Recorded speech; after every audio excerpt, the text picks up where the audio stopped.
It's time to take a ride on the Steelers Afternoon Drive with our co-hosts, Alan Saunders and Zachary Smith.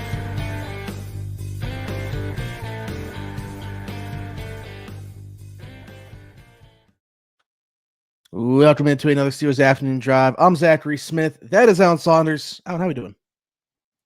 I'm pretty good. It's like anti-M rainstorming outside. So like no outdoor FOMO today. Just very glad to be on this side of the window.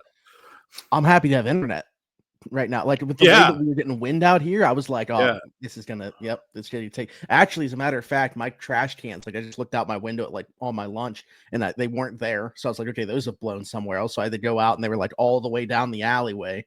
So a lot of wind here today, and thankful that I shouldn't have even said anything, to be honest with you. Probably go out while we're recording this, but either way, here we are. Alan, I want to pick up a conversation that we had yesterday.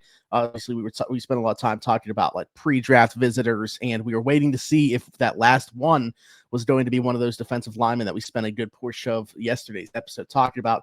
However, it's not. Running back Travion Henderson of Ohio State fills out the top 30 in terms of reported names that have been reported in terms of who was going to visit the Steelers facility pre-draft. So I don't know. I mean, do we still think that there's a possibility that Walter Nolan or Kenneth Grant could be their first round pick? And like, depending on how this goes, I think we're going to have to potentially look back on this entire process and say, okay, what did they do this year that we can look at going forward to say this is kind of the process that they're going to go through? Yeah, it seemed like the last 2 years that 30 visit for the first round pick was a big deal. That was something that we saw both Broderick Jones and Troy Fautanu do. Of course, previously under Kevin Colbert, it was more the pro day. The head coach and GM at the pro day, sort of more of the big tell for them. I'm not sure that we know if they have one right now. Of the potential first round picks, the only guy that had Mike Tomlin and Omar Khan at his pro day that also got a pre-draft visit to Pittsburgh. There's only really one of those guys. I guess two of those guys. And that's Jackson Dart and Matthew Golden. Everybody else, there's one or the other, right? Shedeur Sanders, Shrine Bowl, pre-draft visit. Jalen Milroe, Senior Bowl, pro day. Kenneth Grant, Shrine Bowl, Combine, and sent TA to his pro day. And maybe they talked to him there, maybe they didn't. Derek Harmon, Combine, pre-draft visit. Emeka Egbuka, Combine, pro day. Jahdae Barron, Combine, pro day. Will Johnson, Combine, TA this pro day. Amarian Hampton, Combine, pre-draft visit. But like Nick Manawore, pro day, 30 visit. Xavier Watts, Combine, pro day. There's no, like the sort of like obvious shining, like, yes, we want this guy. It's not out there. And I know that like last year they kind of shied away from double dipping on guys that they had gone to they'd seen at the Senior Bowl in the Combine. Very few of those.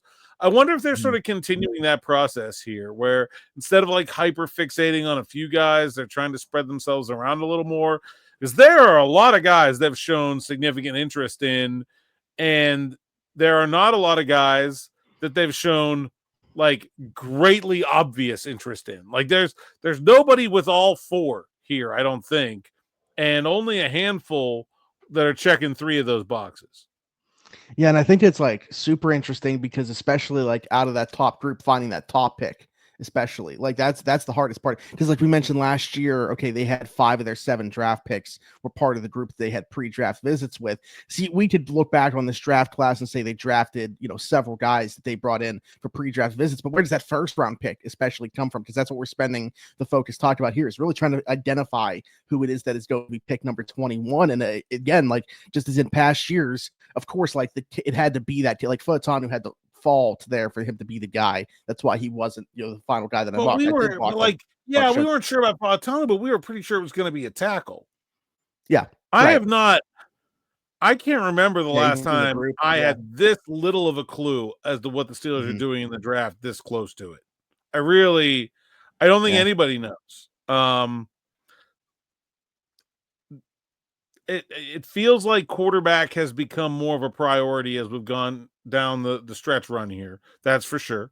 Well, that's why what you said yesterday, like in terms of like, a potential pivot changing the way that they kind of attacked pre-draft, made a ton of sense to me. Not necessarily something that I was thinking about, but if you were to go back in time or even just go back and watch or listen to this podcast from the episodes that we were recording when you were down in Mobile at the Senior Bowl covering them, and the conversations that we had on this podcast in terms of where we felt the Steelers' first round pick would go, to the conversations that we're having now, vastly different. And what's changed is just the Steelers' level of seeming interest in those positions. Like, as we've gotten closer to the draft, it's been less interest than we expected, at least in terms of that top defensive tackle class coming to Pittsburgh. And again, more quarterbacks. And even like now with Travion Henderson, how seriously do we need to take running back as their potential top pick, with him and Hampton both being the guys behind Genty that could go in the first round? I'll tell you the other thing that I think they're really telling us here. Yeah. They're going to find a way to get a second round pick. Look at all of the interest. If you go to the Steelers now, Draft Central, big board, go look at the players that we have rated between 22 and 82, and go look at the interest in all of these guys. There are multiple boxes on Alfred Collins, Shamar Turner, Jaden Higgins, Trey Harris, Savion Williams, Jalen Noel, Benjamin Morrison, Trey Amos, Azarie Thomas, Travion Henderson, Quinshon Judkins, Caleb Johnson, Xavier Watts, Elijah Arroyo, Josh Farmer, Tyler Shook. Like they're just, it's just, there's no way, like they just spent half of their, like not half, but like a significant portion of their pre-draft process on guys that they don't currently have a draft pick that they're obviously able to use on. Like, yeah. I think they are certainly telling us that at the very least they want to acquire a second round draft pick. And use the word obvious in that. Like, what's the way that you do that? There's no clear and obvious way to get that second round pick. Like, even trading back from 21, I wouldn't think that nets them a second, unless it's like the last, right? Like 32 and 64. You could trade like package 21 in the fourth and move back like, maybe 10 spots and then move up from the fourth to the second. That's true. Yeah, I wasn't thinking about also giving another pick. I was just thinking, but like you could do that. Like you could trade back like 10 picks, Kansas City or Buffalo, something like that, and then package like the fourth to get a first and a second back. That's possible. You can trade George Pickens. That's possible. You can trade Minkah Fitzpatrick. I don't see it, but okay. Like, has there been any? Don't you like? I mean, maybe not. Maybe not. Things can happen very quickly, especially if they really want to keep it under wraps. But like, just seems like with no conversation, 9 days before the draft, are we suddenly going to get to that point where they are dealing one of those guys? Like, I don't know. I mean, maybe Pickens, just because I feel like there hasn't been like talk about him being on the market, but I think there's clearly like an uncertain future, like they're not shopping him. I have a hard time believing they wouldn't be taking calls.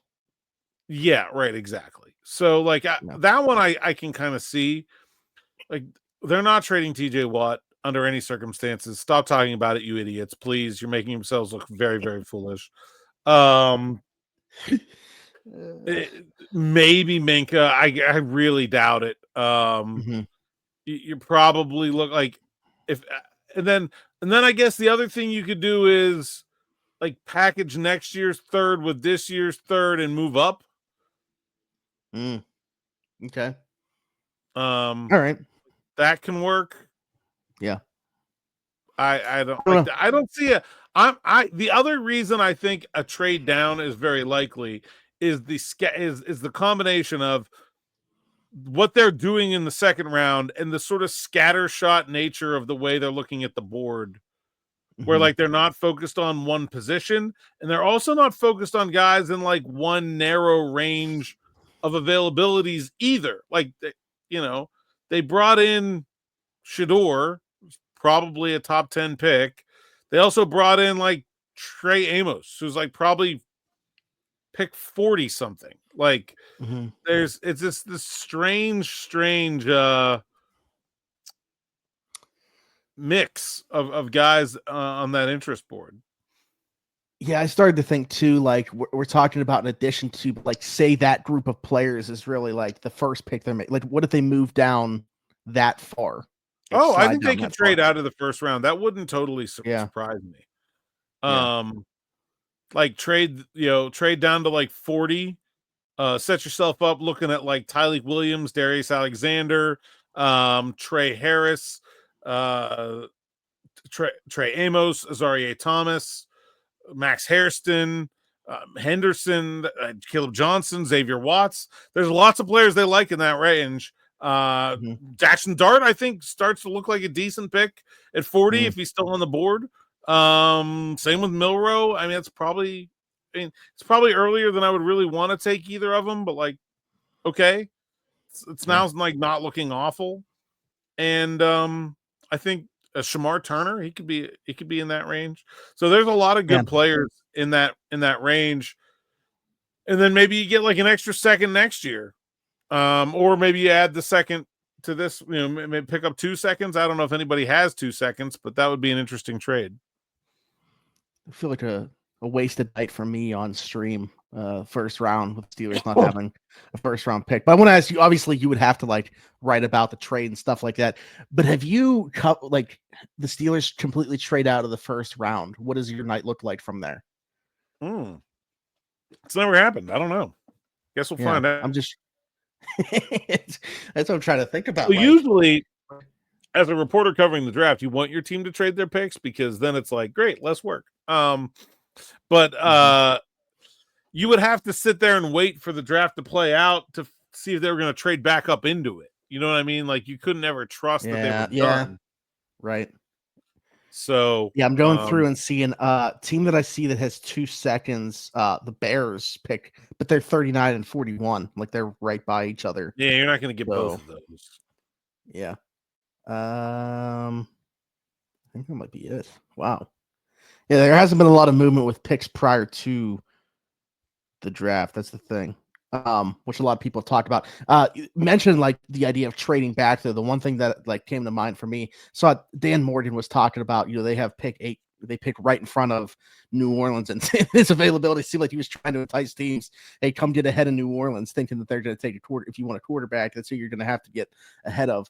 But I saw a lot of people responding, like even people like that cover the draft and stuff, saying it seems like there's like 20 teams maybe that would be willing to trade back. The probably going to be teams wanting to come up. So what's your take on that? If we feel like the Steelers' best path is trading back, obviously need the partner to do so. So 1, do you think that it's viable that partner is going to exist? And 2, is the return going to be diminished because of how many teams would be willing to trade back? Yeah, the return will be directly influenced by how many teams are looking to move up, if anybody is really looking to move up.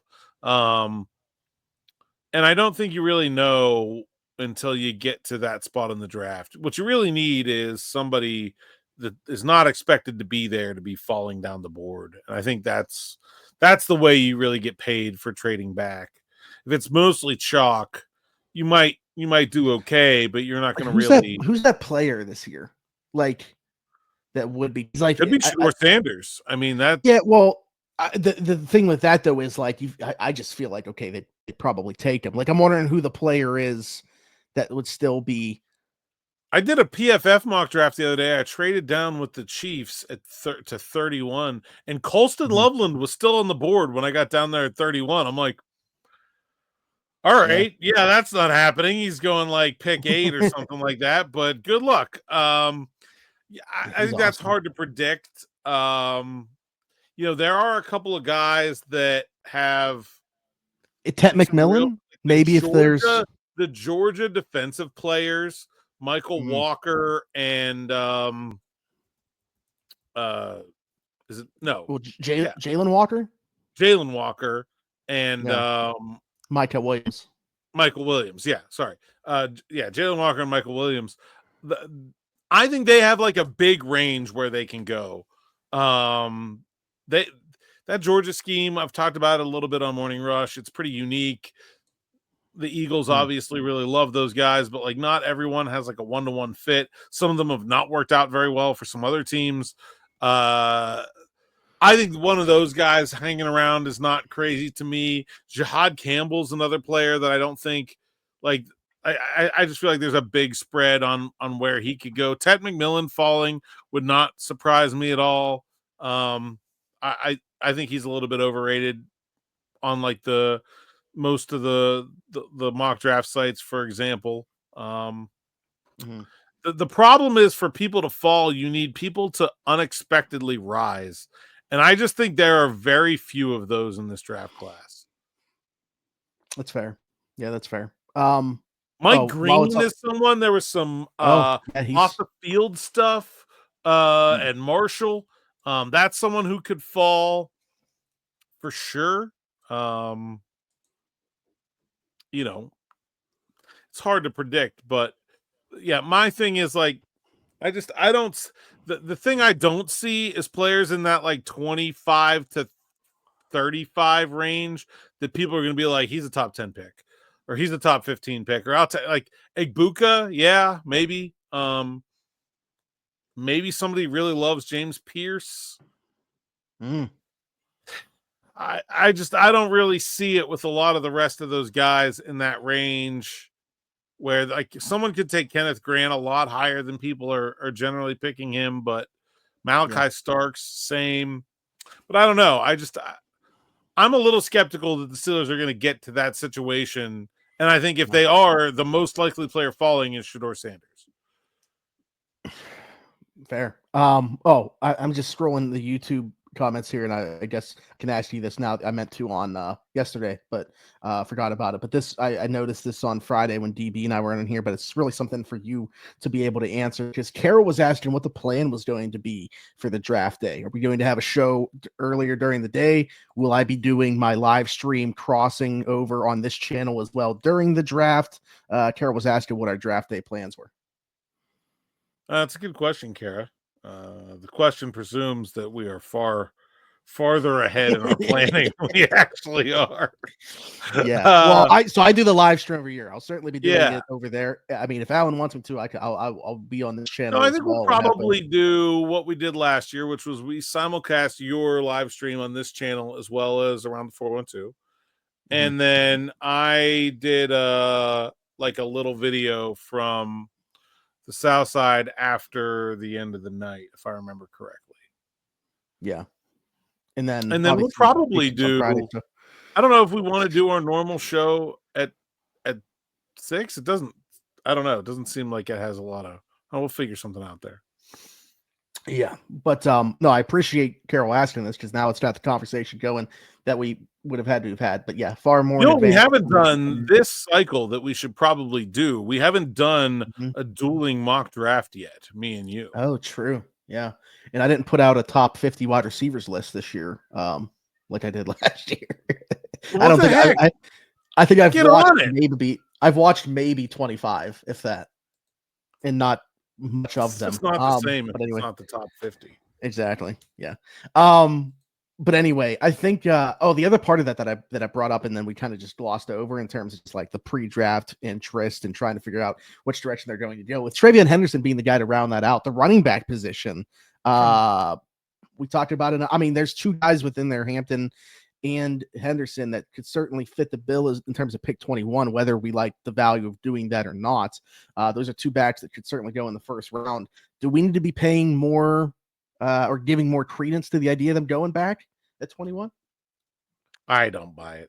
Maybe in a trade back scenario. I don't buy running back at 21 at all. I just don't. Okay. Because you just feel like Omar, like with what we've learned through obviously his couple years here as GM, just like understands the value, or like what? Yeah, I can't see them making that mistake again. I just can't. So it's Ashton Genty. You're not a first round running back. So it's not a first round running back, because Ashton Genty's going. Yeah. And honestly, with what we talked about there, I feel like we'd end up having the exact same conversation as we have. He's a player that could theoretically be falling. I can't see he could get to the Steelers, but it's not crazy to see him falling out of the top 10. Top 10, no. When do the weren't the Cowboys at like 12 or something like that? Yeah. My goodness, if he's not gonna fall this far, but like the Broncos at 20, man, would they love to get their hands on him? They might actually be the team to trade up if he slides a little bit. But anyways, yeah, I just feel like if we were to start, because you mentioned trading down being that scenario, we would just completely rehash that conversation we had to start out the show in terms of the idea of them trading back. It's just now we're inserting running back in that spot in terms of a trade down as opposed to one of the other positions that we talked about. So let me see what else we got here. Yeah, more stuff obviously from the YouTube comments here. Wanted to get your thoughts. I like this because this is kind of trying to incorporate following the tea leaves of another team here. Mike's Inc. 92 said, "Great show as always. Want to get your thoughts on the Rams never doing pre-draft visits or pro days? Seems like they just go off tape. Rams seem to do pretty well in the draft every year. Do you think more teams will go with this approach? What are your thoughts on that process?" It's interesting. Yeah, the Rams are the one team that doesn't really participate in the pre-draft process at all. They just look at tape. I don't really know why that is or how that got started. I think part of it feels to me like just an attempt to be the smartest person in the room. I don't think there's value in turning away information. I do think you introduce interesting biases when you have scouted people asymmetrically, right? When you're comparing a player, like let's talk like Jalen Milroe, okay? Like I know the Steelers sent scouts to see Jalen Milroe 2 or 3 times in person during this college football season. Then they saw him at the Senior Bowl. Then they saw him at the Combine. Then half the Steelers offensive staff, including quarterbacks coach Tom Arth, were at Jalen Milroe's pro day. All right, let's compare him to Tyler Shook. I do think they saw a Louisville game at least once with a scout. They did bring him in for a 30 visit. I believe they talked to him at the Combine. No, he was in a Senior Bowl. Okay, Senior Bowl. But like, obviously, when it comes time to like pound the table in the draft room, there are going to be like 5 times as many people in that room who have directly interacted with Jalen Milroe compared to the ones that have directly interacted with Tyler Shook. And so you do have to sort of acknowledge your scouting. There's like a scouting bias, right? Where like you're gonna naturally like or dislike or just in general have louder opinions about the guys you've seen more of. And when you're going out there scouting in person, it's impossible to see everyone equally. So I think the one thing that the Rams do have going for them is they kind of eliminate that factor where like, hey, everybody's just seen everybody on tape and that's all there is. And you kind of avoid the like, he's my guy, this is my favorite, sort of like, oh, well, you know, Tim's usually right and Tim really likes him, so maybe we'll go with it even though the rest of us don't see it. Kind of like you kind of eliminate all of that. Is it better? I don't know. I kind of don't buy it. I think the Rams are good because Sean McVay is the best coach of the league, and I don't think there's some sort of personnel savants or anything like that. Yeah, I don't know. To me, like the lack of information really comes from the person. Like you're turning away information in terms of, is that person worth investing into? You could watch all the tape in the world, but that's not going to give you a great picture in terms of what that guy is actually like. I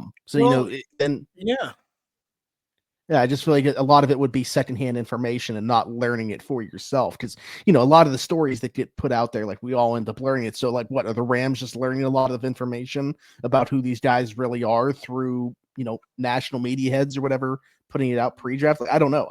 This honestly is relatively new information for me in terms of the Rams process here. Or maybe they don't care.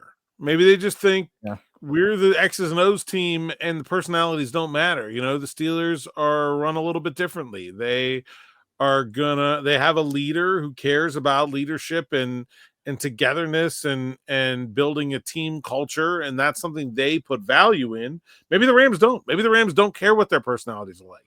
Maybe they just say, You are simply an X or an O on Sean McVay's whiteboard, and that's all we care about. And there's more than one way to have success, and it seems to be working okay for them. That doesn't mean it would be better for everyone to do that. It'd be like not funny, but like 1 year they just draft literally everybody that has had like a bunch of red flags in terms of like personality stuff. They just draft every single one of them and have like no idea. It's like the all red flag team.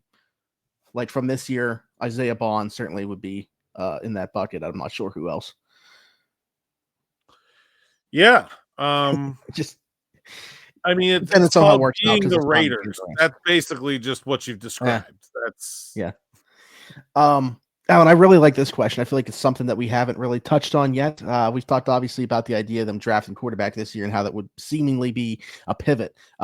Butch said, "Hey Zach, love the show and got a question for you guys. If the Steelers would happen to draft Saunders at 21 this year, do you think that becomes the what do you think becomes the focus of the additional picks for next season? Obviously, it seemed like they were stockpiling those comp picks with the idea of taking their big time shot on quarterback in 2026. Do you still envision an aggressive trade up for another position or what?" Yeah, I think it would just depend at that point on a lot of things. What they end up getting behind Shador, what they don't end up getting, I think it would be very much like this year where, we talked a lot about defensive tackle in last year's draft, and it was kind of the thing that was left hanging out, the thing that they were not able to get. So you just kind of look at the draft needs that we have right now. They need a future starter cornerback. They need something at the slot corner position. They probably need a Z wide receiver, and they may need someone to replace George Pickens eventually. They need a future starter at left guard. They need a replacement for Cam Hayward, and they need a nose tackle. And so you kind of look at those and you say, okay, what boxes didn't get checked because we used pick 21 on Shador Sanders, and then that goes to the front of the line. And then you look at what the 2026 draft class brings and see, do you need to make a big trade up? Do you want to consolidate those picks? Do you not want to? Do you want to push some of them into 27? I think there's lots of ways you can go about it at that point, but it's really an impossible question to answer until you know what else happens this offseason alongside getting Shador Sanders. Well, and especially, I mean, I think that the good thing here, and this is obviously a hypothetical 100%, but like, okay, let's just continue along with this line of thinking that it would be Shador 21 and then what happens the following year. But like, say he ends up being a dude, like, kind of exceeds expectations for what he's going to be as a player. And then you really can just fill out. You feel like you don't have to make that aggressive move up for anything, and you can just use those ample picks to check every single box that you have. I don't think that there's would be a plan right now following the 25 draft for what they're going to do in 26, if that's the case, if it is Shador 21 again. Yeah. The other thing is, I don't know if Shador would start. Like, I still think they would be trying to sign Aaron Rodgers. I don't know. We'll see. Yeah. See, I guess Shador for me was the guy out of like the quarterbacks we talked about, Dart, Milroe, him. I feel like Shuck would probably be along with Shador, where I thought like they would be. I would expect them. I mean, maybe a little bit of a competition, obviously, with Mason Rudolph, whatever you want to call it. But I would think would be starters for the opening week, unlike Dart and Milroe. But I don't know. I mean, maybe you're right. Maybe Shador isn't week one starter, even if they do draft him at 21. I mean, I think he could be. I wouldn't make it a sure thing. And I still think they would continue to try to pursue Aaron Rodgers. I don't know. Okay, so your thing was with Aaron Rodgers. Say they draft Shador, don't sign Aaron Rodgers. Then do you think it is Shador week one? Or no? Still giving Mason a little bit of a shot there. Yeah, I don't think it would be as much about giving Mason a shot as it would just trying to put. I meant to start week one in a position to succeed. Yeah, like it would be one of these like he's going to take over eventually, but it doesn't need to be right now kind of things. Gotcha. Okay. Last thing, sticking along with QB stuff. Benjamin here said, if the Steelers do end up taking a quarterback in the first round, do you think that all but ends the possibility of them drafting one in the first round next year? Because it seems like that would not be getting anywhere close to the value of at least one of those first round picks if you do it in back-to-back years. That's kind of worries me about reaching for one this year. I'll say it makes it a lot less likely. I don't think it completely takes it off the board. We've seen it done before. The Cardinals did it when they took Kyler Murray Rosen. a year after they took Josh Josh Rosen. The scenario I think is hard to see is if they sign Rodgers and draft a quarterback in the first round. Then there's like almost no way, because you're going to play Rodgers. You're not going to play the first round pick, and then you're not going to know enough about him to know that you don't want him anymore going forward. So yeah, I guess the other way to do this would be like let's say they trade back, get like Milroe at 31, and then like Aaron Rodgers gets hurt, Milroe doesn't play that well. They end up with a bad year and they're picking top 5. Like, okay, yeah, like I can see that happening, but like the scenarios are pretty contrived. I would say that, like, I wouldn't call it impossible, but it's probably pretty unlikely. Yeah. Well, all right. That's unless you got anything else, I think that's where we'll leave off for today. I think that's it, man. All right. Well, good stuff as always. Let us know what else you want us to do between now and the draft. Yeah, what else do you want us to do? Hopefully it's related to podcasting about the Steelers. Don't ask us what we're doing. Tell us what to do. Speak the puppet. There you go. Like, speak, clowns, speak. You got to answer this seriously, though, because a lot of times, like, preface by saying it, but you actually want serious answers in the comments, because if not, people are going to give us just stupid stuff that they think we should do. By the way, we actually got some really good answers about the 26th draft in terms of like having a theme. We got one that I really liked. I actually passed it forward to the person that's writing the article, because they said Bridge to the Future theme because of all the bridges in Pittsburgh. Really enjoyed that. So, but yeah. Anyways, let us know for draft night what you're thinking. We will certainly in some capacity be putting out content as always. So like, subscribe, hit that notification bell. I think that we might have hit it while we were recording. Let me double check and see here if we hit that. We did not. 15,400 and Brett Key. So we're at a 99, which I hate seeing. I want to hit that. I was hoping we'd be at 15,500 by the time we stopped recording here. But by the time you guys are watching, listen to this, hopefully we have.